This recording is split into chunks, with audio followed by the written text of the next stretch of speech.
Everyone welcome back to the channel. तो मैं एक सॉफ्टवेयर इंजीनियर हूं और मैं ट्रेडर बनने की कोशिश कर रहा हूं। अगर आपको इस जर्नी में मेरे साथ रहना है तो इस चैनल को ज़रूर सब्सक्राइब करें।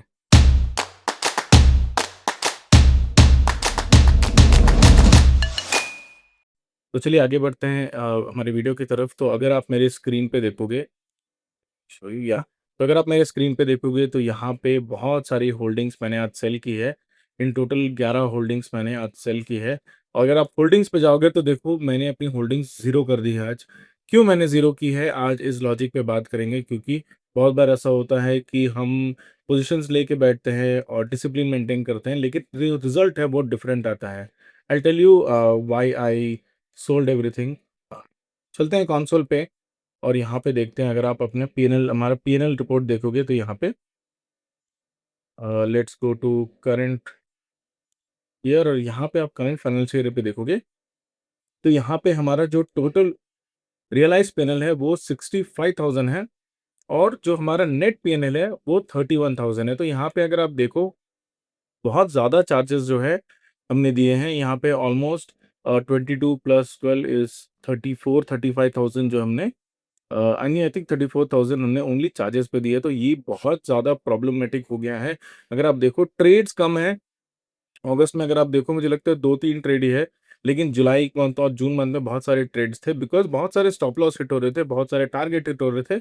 और इन सब के चक्कर में प्रॉब्लम ये हो रहा था कि हमारा जो पीएनएल है वो फ्लक्चुएट हो रहा था और हमें प्रॉफिट मिला है। ऑब्वियसली अगर आप देखो we have made around 65,000 in total of April, May, June, July. तो in total of 4 months we made around 65,000, लेकिन 34,000 का हमारा यहाँ पे चार्जेस भी चला गया। तो ये सबसे बड़ी प्रॉब्लम थी जो फिलहाल कुछ दिन से मैं नोटिस कर रहा था। तो यहाँ पे इस प्रॉब्लम के लिए एक सोल्यूशन जो फिलहाल टेम्पररी सोल्यूशन मुझे लग रहा है, एक चीज़ जो मैं कर सकता हूँ कि मैं क्या कर सकता हूँ, मैं यहाँ पे जितने भी स्टॉक्स हैं हमारे, जितने भी होल्डिंग्स है, उसको मैं क्या करूँगा, मैं एक बेंचमार्क रखूँगा। For example currently it is at around 30,000।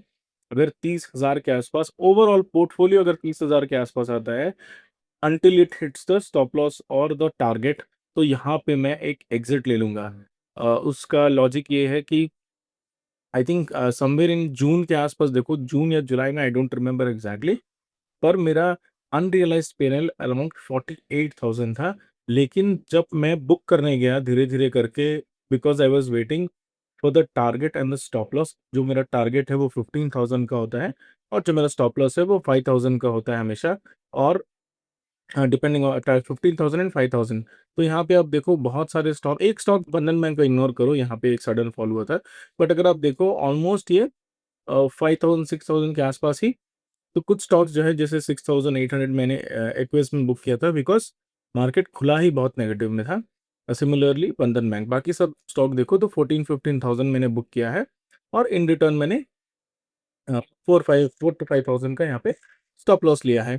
कुछ एक्सेप्शंस हैं जो हम इग्नोर करेंगे यहाँ पे तो यहाँ पे इसके कारण क्या हो रहा था कि मैं डिसिप्लिन तो मेंटेन कर रहा था, मैं अपने स्टॉप लॉस को रिस्पेक्ट कर रहा था, मैं अपने टारगेट को रिस्पेक्ट कर रहा था, लेकिन बहुत बार क्या हो रहा था, स्टॉक उतनी अच्छी मूवमेंट नहीं दे पा रहा था, या उतना अच्छा जो टाइमलाइन है, जिस तरह से मार्केट बुलिशनेस और बेयरिशनेस के बीच में जंप कर रहा है।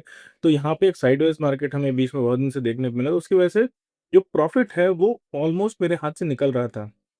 तो ये मुझे बहुत ही फ्रस्ट्रेटिंग लग रहा था, और इसके लिए मैंने no I tried something else. मैंने क्या किया कि मैंने 1:1 ट्राई किया कि 1:1 का टारगेट लेते हैं, या फिर 1:2 का टारगेट लेते हैं, रिस्क कम करते हैं, रिवॉर्ड ज़्यादा लेते हैं, या फिर जो एलोकेशन है स्टॉक्स में वो कम करते हैं। उसके बाकी सब अगर आप देखो, उसके अलावा मुझे लगा कि एक हार्ड प्रॉफिट मुझे लेकर बहुत अच्छा लगा। स्टॉप लॉस जो है अभी फिलहाल वही रहेगा, 5,000 पर स्टॉक, लेकिन जो प्रॉफ़िट रहेगा वो 30,000 जैसे वो हिट करेगा, मैं अपना प्रॉफ़िट बुक करूँगा।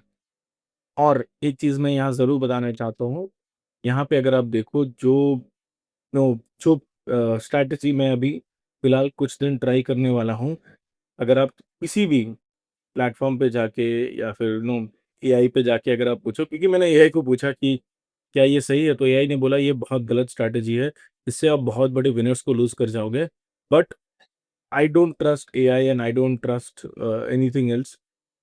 मुझे पता नहीं ये स्ट्रैटेजी किसी ने ट्राई किया भी होगा या फिर फेल हुआ होगा। मुझे सच में आई डोंट केयर, बिकॉज़ मैं ट्राई करना चाहता हूँ, मैं अपने तरीके से ट्राई करना चाहता हूँ। जब तक मैं उसको करके फेल नहीं होता, मैं बिलीव नहीं करता हूँ। बहुत लोग अभी भी मुझे बोलते हैं कि एफएनओ गलत होता है। एफएनओ गलत नहीं होता है। आप अगर ट्रेड नहीं कर पा रहे हो, तो आपको उससे हट जाना चाहिए, आपके लिए गलत है वो। जो लोग कर पा रहे हैं, दे आर मेकिंग मिलियंस।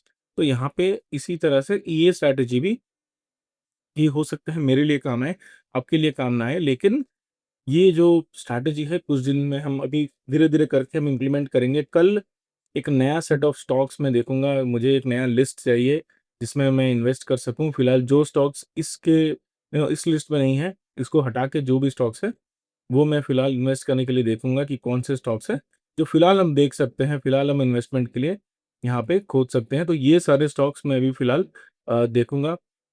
बहुत सारे स्टॉक्स थे हमारे पास जो, लेकिन अभी हाथ से निकल गए। तो यहाँ पे कल की वीडियो में हम ज़रूर डिस्कस करेंगे कि कौन-कौन से स्टॉक्स मैंने एनालाइज़ किए थे आज बैठकर, और कौन-कौन से स्टॉक्स फिलहाल मैं यहाँ पे बाय करने वाला हूँ या बाय करना अच्छा रहेगा, depending on the position what that stock is.